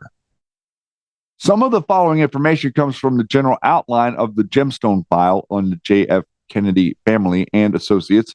The Gemstone file was written in many segments over the period of years by an American man named Bruce Roberts. Parts of the file were released to certain Americans beginning in 1969. 1932, Onassis, a Greek drug pusher and ship owner who made his first million selling Turkish tobacco in Argentina, worked out a profitable deal with Joseph Kennedy and Eugene Meyer and Mayor Lansky. Onassis was to ship booze directly into Boston for Joseph Kennedy. That's JFK's dad. Also involved was a heroin deal with Franklin and Elliott Roosevelt. And understand, too, there's massive connections between Joseph Kennedy and George W. Bush's dad. I can't remember his name. Prescott Bush. In 1934, Onassis and Rockefeller, the head of Standard Oil, Exxon, which controls and is the parent to all major oil companies in the world, signed an agreement outlining an oil cartel memo. The plan was to beat the Arabs out of their oil, ship it on Onassis ships, and now we know this has happened. This has all happened in the last few decades. So now your president is over there in the Middle East fixing this, guys. And yes, and renegotiating all of these private contracts. In 1936, 1940, starting with Eugene Meyer and the takeover of the Washington Post, the mafia started taking control of every form of news media that they could get their hands on, be it newspaper, radio broadcasting, TV, motion pictures, and etc. News censorship. And now podcasts. Now podcasts and everything to do with communications on the internet. The spaces, like all these spaces are inundated with these people. News censorships of all major news goes into effect, and it's still going on today in the 1990s, still going on today in the 2025s. It's called the Mockingbird Media. In 1941 to 45, World War II was very profitable for Onassis, Rockefeller, Kennedy's, Roosevelt's, and I.G. Farben, etc. Onassis selling oil and arms and dope to both sides went through the war without losing a single ship or man. In 1949, Onassis buys the USS Surplus Liberty ships in questionable illegal purchase with the help of Burke Marshall, a lawyer. In 56, a trustee only for the TWA Airlines, one of the branches of transportation is owned by the railroads, Hughes had stolen equipment from the owners of the airline and gone into a side business for himself. The equipment that he stole was an autopilot. Hughes, being a part of the not-so-honorable trustees, took his ill-gotten gains and he starts buying senators, governors, etc. Finally buys his last politician, newly elected Vice President Nixon. And I want you to understand the connections between what we're talking about right here, Nixon and Roger Stone, and political dirty tricks and how they actually work. Via a $250,000 non-repayable loan on the Nixon's brother, Donald. It appears that Nixon repays the favor by having IRS Treasury grant tax-free status refused twice before to Hughes Medical Foundation. There's your tax-free status. These are your 501Cs, right, Shady? That's right. This is the layer. This is where it all kind of starts. So this Hughes is the Medical Foundation. Go ahead. Right. This is the layer that needed to. This was what led to the legislation in our research about the 1980, whenever they were able to make the money coming in non-seeable or invisible for the foundations, creating a tax because it's tax-free and it's not political. Non-accountable money funnel or laundry for whatever Hughes wanted to do. The U.S. government also shelved antitrust suits against Hughes. They shelved these trust suits because Hughes was part of the family. And whenever we say part of the family, what we're really saying is part of the network. So whenever we say network, we mean family. So Comey, a higher loyalty, family. Flynn, family. Network. Alex Jones, family. Dark Heart, Hillary, Alex Jones, family. In March of 1957, Onassis, thesis, antithesis. Onassis carried out a carefully planned event. He has Hughes kidnapped from his bungalow in Beverly Hills Hotel using Hughes' own men. And this all gives you the idea of how the art of the psyop in TV and media and how they perpetuate all of this stuff. Hughes' men either quit, get fired, or stay on in the new Onassis organization. A few days later, Mayor Cannon of Nevada, now Senator Cannon, arranges a fake marriage to Jean Peters. No explanation was given for Hughes's battered and brain damaged in the scuffle of his being taken to the Emerald Isle Hotel in the Bahamas, where the entire top floor was rented for 30 days and later was dragged off to a cell on Onassis Island. Scorpios. Onassis now has a much larger power base in the U.S., the Hughes Empire, as well as control over VP Nixon and other Hughes-purchased politicians. L. Wayne Richter Hughes, double since 1955, becomes Hughes. And in September, Onassis calls the Appalachian meeting to announce to U.S. Mafia head his grab of Hughes and his adoption of Hughes' game plan for acquiring power by buying U.S. senators, congressmen, governors, and judges to take control legally of the U.S. government. This applies to Awan brothers and the IT guys that were spying on the congressman and all the stuff that they were doing before Donald Trump, which is the same exact thing that the Jack Smith, Arctic Frost, and the January 6th committee, it's almost the exact same thing that they're doing. They're utilizing these ways to spy on political elected officials and control them whenever you figure out something that's not good about them. It's not like you're taking it to the news and making news about it. No, you're using that to blackmail the politician. Onassis' radio message to Appalachia from a remote Pennsylvania farmhouse intercepted by the FBI's J. Edgar Hoover on the basis of a tip-off from some Army intelligence guys who weren't in on the plan. Later that year, Joseph Kennedy takes John F. and Jackie to see Onassis on his yacht, introduced John, and reminds Onassis of an old mafia promise, the presidency for a Kennedy. Onassis agrees. In 1958, hordes of mafia selected, purchased, and supported grassroots candidates sweep into office. And I think that's very important for you to understand because Q pointed to that too about no number of CIA currently elected to office. This goes back to the 50s, guys, before Kennedy, whenever they were getting. So how many of the current elected Senate is actually CIA? In 1959, Castro takes over Cuba from dictator Batista, thereby destroying cozy and lucrative mafia gambling empire run by Onassis and Mayor Lansky. Castro scoops up $6 million in mafia casino receipts. Onassis is furious. VP Nixon becomes operations chief for the CIA planned Bay of Pigs invasion, using CIA Hunt, McCord, etc., and Cuban ex-Batista strong-arm cops, Cuban freedom fighters Martinez, Gonzalez, etc., as well as winners like Frank Sturgis or Furioni. The stirring election battle between Kennedy and Nixon. Either way, Onassis wins since he has control over both candidates. Wow. Guys, real quick, I just want to thank DQ who said $50. If someone else sends $50, I'll donate the stickers to whoever wants them. Much love. Thank you, DQ. That's amazing. Midnight's Watch here for Friday. So much to learn, and happy Halloween, fam. Lisa Blair, I'm thankful for the review today, guys. Thank you. So I guess, if you guys want the stickers, if you do $50 right now, there's one available, and all you got to do is put your name and address and to connect at mgshow.com. Claim your prize. Claim your prize. Let's do it. John F. Kennedy win. Sandy Star White. Uh-oh. Do you get your stickers? Do you want your stickers? Send your email to or your name and address at connect@mg.show. Oh my gosh, I can't even remember my own address. Oh, you got it, man. John F. Kennedy wins the election as president. Roberts brings his synthetic rubies from the original gemstones to Hughes Aircraft in Los Angeles. They steal his rubies, the basis for laser beam research, laser bombs, etc., because the optical quality of the rubies. Space lasers, shady. Jewish space lasers. Yeah. One of the, it looks like it's bloodline family space lasers, doesn't it? Well, that's what they're doing. They're trying to blame the Jews for that too. Wow. Jeez, they get such a bad rap because it's the dark elite occult that may appear Jewish publicly, but they're Satanists. They're Catholics. They're Satanists. They're not who they say they are, guys.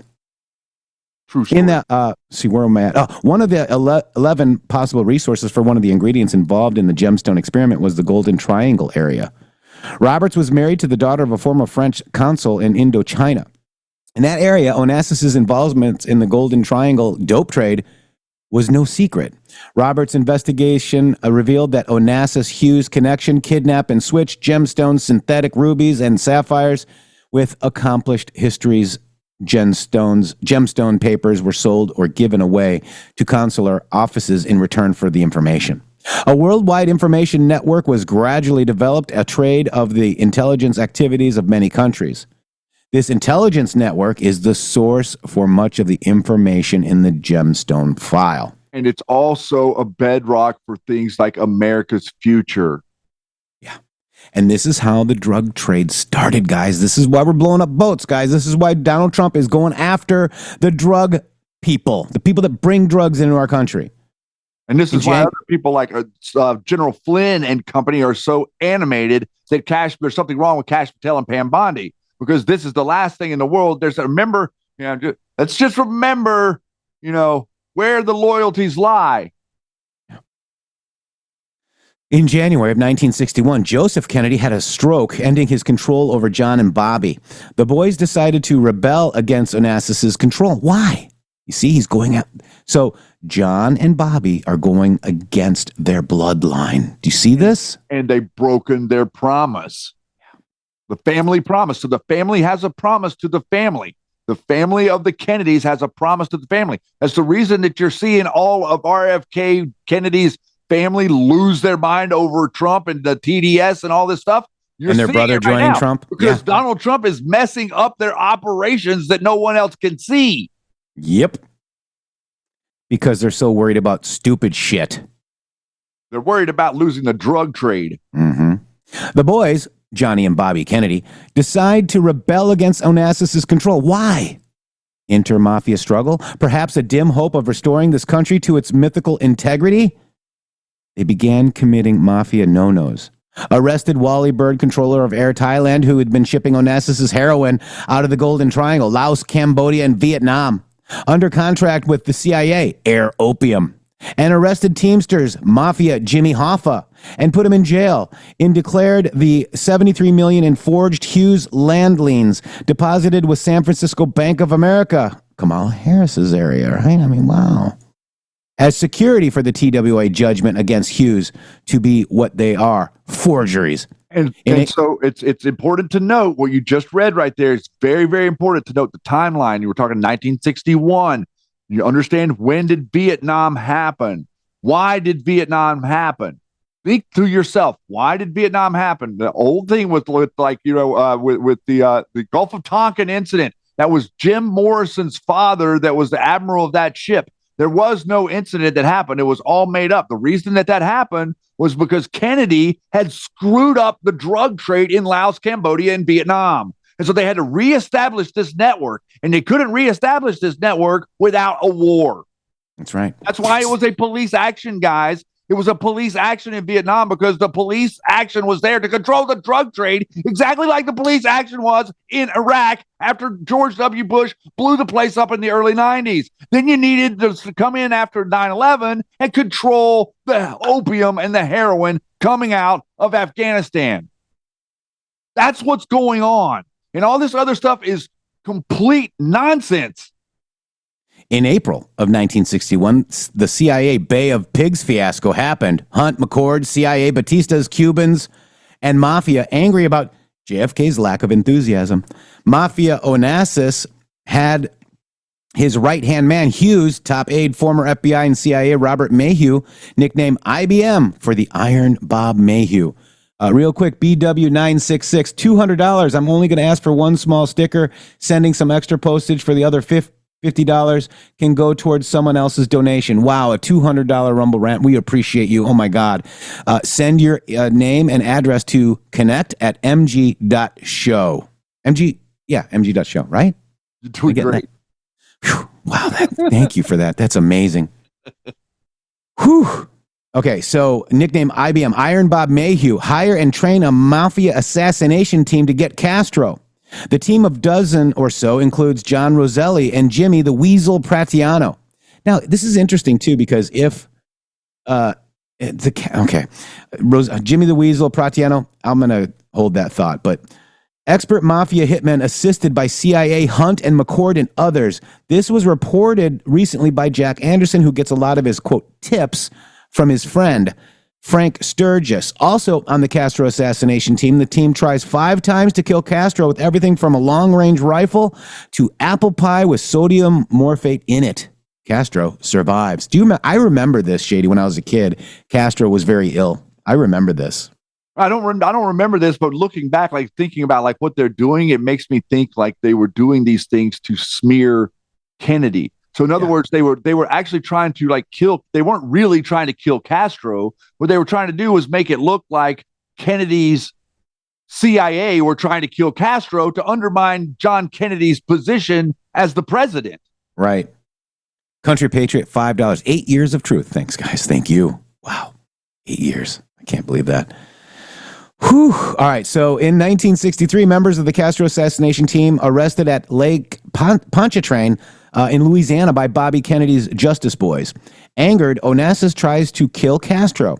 He changes the target and goes for the head, JFK, who, according to Onassis, welched on the mafia deal. JFK sets up a group of 40 to fight Onassis. Now, remember, what's JFK's wife's name, Shady Groove? Jackie O. Jackie Onassis. Later that year, it was decided, Kraken Z, love you guys. Love you, Kraken Z. If you want the stickers, go ahead and send your name and email address to connect@mg.show. Thank you. Senator Estes Kefauver, whose crimes commission investigated, had uncovered the 1932 deal between Onassis, Kennedy, Eugene Meyer, Lansky, Roosevelt et al. Kefauver planned a speech in the Senate floor denouncing mafia operations. I'm going to say that's not Maria, that's mafia. Yeah. Instead, he ate a piece of apple pie laced with sodium morphate used in rat poison and had a sodium morphate-induced heart attack on the Senate floor. And we Googled that last time and showed you that in fact happened. Philip Graham, editor of the Washington Post. Philip had married Catherine Meyer, Eugene Meyer's daughter, who had inherited the Washington Post, an allied media empire. Graham put together the Kennedy-Johnson ticket and was Kennedy's friend in the struggle with Onassis. According to the Gemstone files, Catherine Meyer Graham bribed some psychiatrist to certify that Phil was insane. He was allowed out of the nut house for the weekend and died of a shotgun wound to the head in the Graham home in Washington, and that death, of course, was ruled a suicide. On November 1, 1963, the hit on JFK was supposed to take place in the true mafia style, a triple execution together with Diem and New in Vietnam, NHU, New in Vietnam. Diem and New got theirs as scheduled. Onassis had invited Jackie for a cruise on the Christina, where she was when JFK got tipped off that the Big O planned to wipe him out. JFK called Jackie on the yacht from the White House hysterical. Get off that yacht if you have to swim, even if you have to swim, and canceled his appearance at the football stadium in Chicago, where his CIA mafia assassination team was poised for the kill. Jackie stayed on board, descended the gangplank a few days later on Onassis's arm in Turkey to impress the Bey Mustafa. Madame New in the U.S. bitterly remarked, whatever has happened in Vietnam. Ready? Go. One of the assassination teams was picked up in Chicago with a rifle and quickly released by the police. 3 weeks later, the mafia's alternate and carefully arranged execution plan went into effect. JFK was assassinated in Dallas. A witness who recognized pictures of some of the people arrested in Dealey Plaza as having been in Chicago 3 weeks earlier told Black Panthers, Hampton, and Clark. The JFK murder, Onassis Hughes' man, Robert Mayhew, reassigned the Mafia CIA Castro assassination team to the murder of JFK, adding Eugene Braden, a third Mafia hitman from the Denver Mafia Amadones family. 2 months earlier, Braden, on parole after a series of crimes, applied for a new driver's license, explaining to the California DMV that he had decided to change his name to Jim Braden. Braden got his California parole the first time to look things over, and the second time when JFK was scheduled for his Dallas trip. Lee Harvey Oswald, CIA, with carefully planned links to both the ultra-right and to the communists, was designated as the patsy. He was supposed to shoot Governor Connolly, and he may have. There is said to have been 4 shooters: Oswald, Braden, Fradiano, and Roselli. Had a timer and a backup man. Backup men were supposed to pick up the spent shells and get rid of the guns. Timers would give the signal to shoot, hunt, and record were there to help. Fradiano is thought to have shot from a second-story window in the Dow Tex building across the street from the Texas School Book Depository. He apparently used a handgun. Fradiano, then his backup man, were arrested, driven away from Dow Tex building in a police car, and released without being booked, and the Dallas police office is in the Dow Tex building. Roselli was to shoot Kennedy from behind a fence in the Grassy Knoll area. Roselli and his timer went down a manhole behind the fence and followed the sewer line all away from Dealey Plaza. Another of the shooters' triangulated ambush was supplied by Eugene Braden, shooting from Kennedy's left from a small pagoda at Dealey Plaza across the street from the Grassy Knoll. They had all missed. None of them had inflicted a fatal wound. In a last-ditch effort to kill the president, the CIA agent William Greer, who was the driver of the president's car, slowed down, turned around to check the president, and the fatal shot came from the rail yard fence.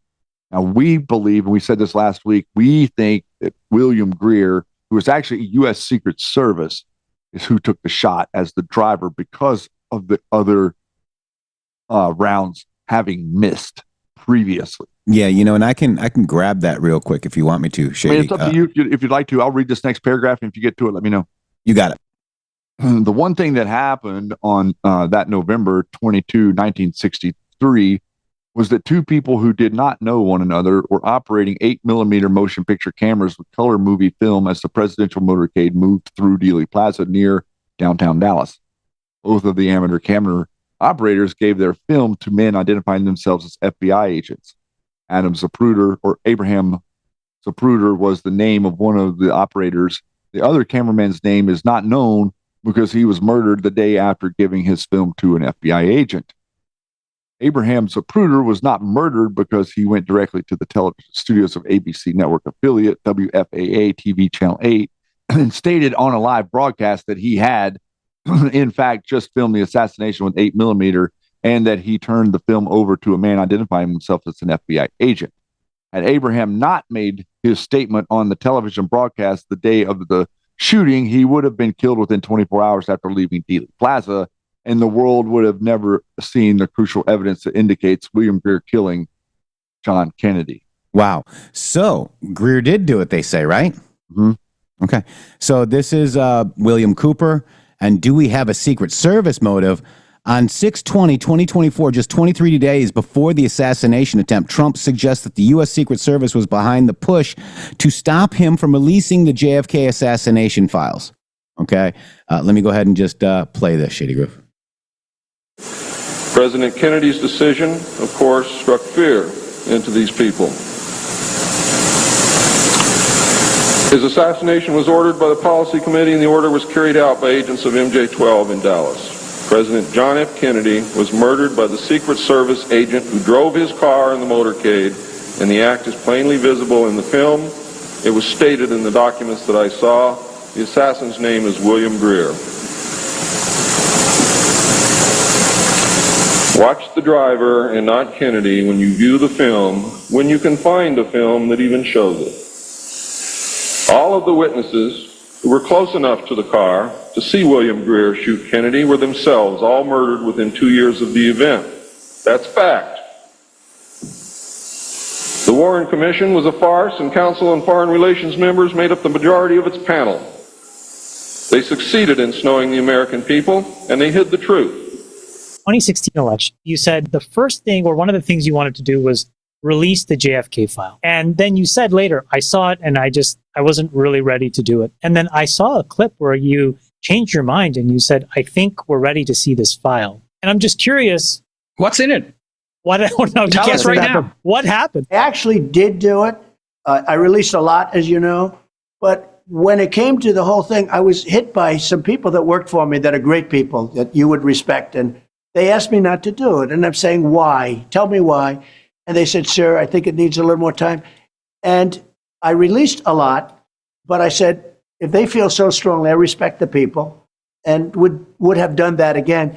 But this time, I'm just going to do it. RFK says the CIA killed his uncle. Do you believe that? Well, this wasn't CIA that asked me, but I think CIA was probably Secret behind Service? it. But they didn't. They would have preferred that I not release the rest of it. It's going to be done early on. A lot of people want to see that. And whatever it may say, I won't say. I sort of have an idea. But whatever it is, it'll be very interesting for people to see.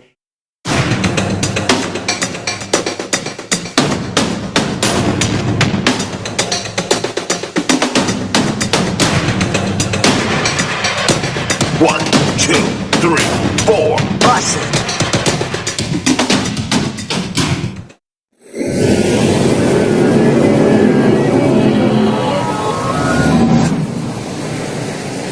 Wow. So there's that, Shady Groove. Very interesting. So you're looking at Jacqueline Kennedy, the Onassis, her father, drug trade. That's what it's all about, Shady. That's what we're fighting. And, you know, by proxy, the Americas, because it's more than just Venezuela. It's, other countries as well. But they are by proxy China, right? They're by proxy the bloodline families, the Lee family of China. And, Shady, what are your thoughts on this as we're almost heading out here? I know. Yeah, I know. And I'm glad that we actually, thank you guys so much. And we're going to give you a little bit of an overview there. But what I'd like to say about this is the way that you have a political conversation. There's two different ways to have a political conversation. One way to have a political conversation, President, is that you actually have a political conversation with someone else. The other way that you have a political conversation is you end it.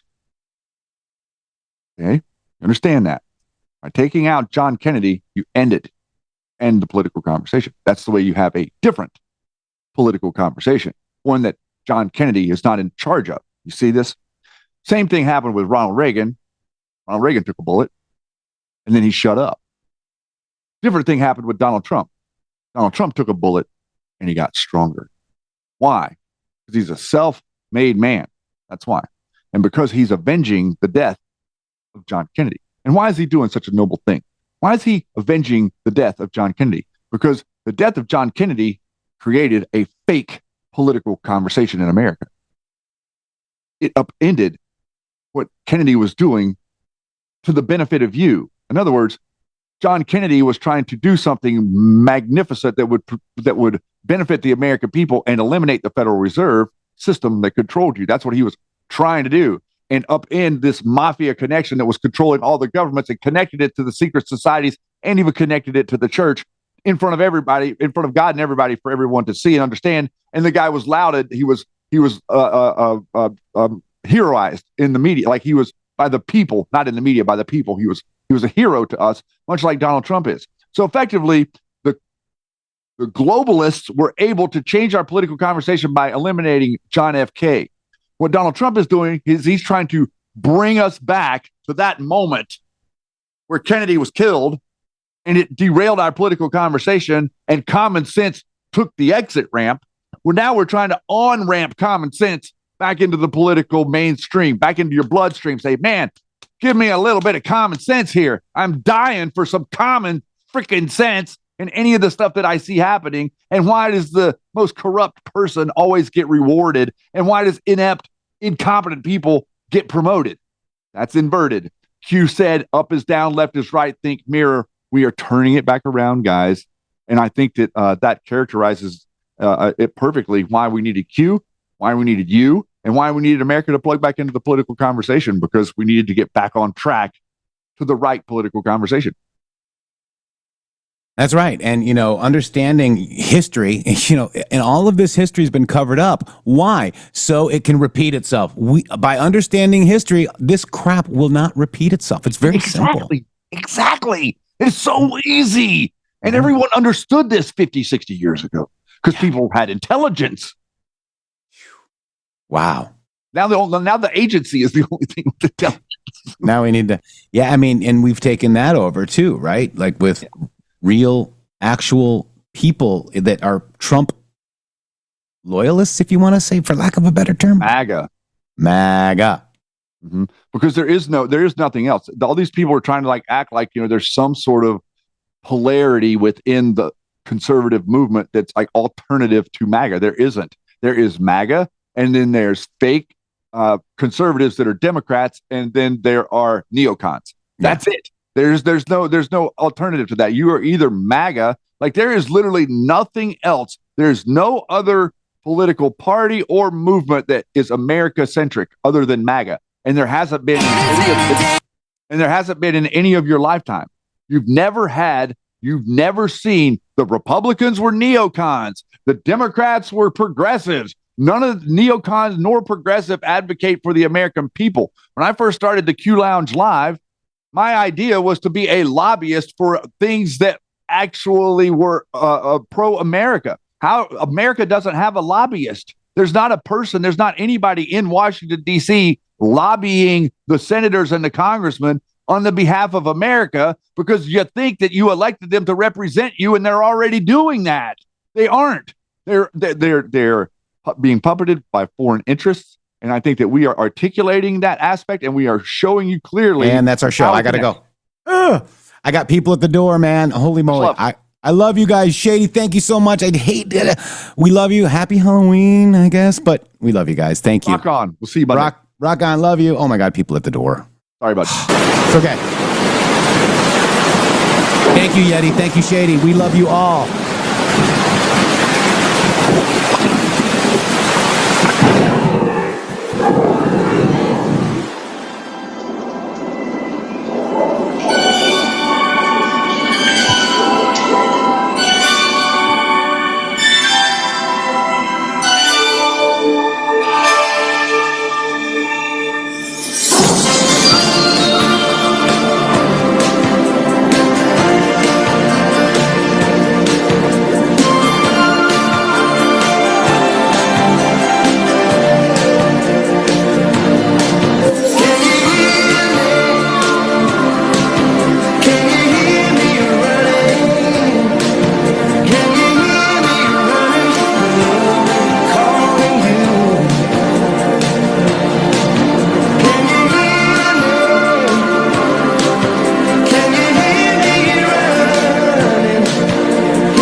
We can hear you.